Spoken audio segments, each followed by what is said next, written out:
That grave is going to be a place of drama and trauma, a place where you're going to be questioned before you're resurrected. What happens in the winter? All the leaves fall off the trees and the earth goes dead. And what happens in the springtime?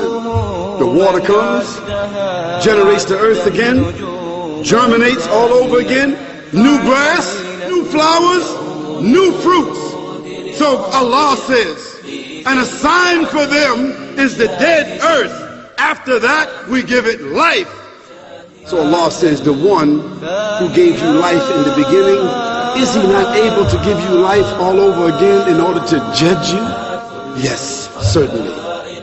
You may want to deny it because you don't want to be judged, but you will be judged.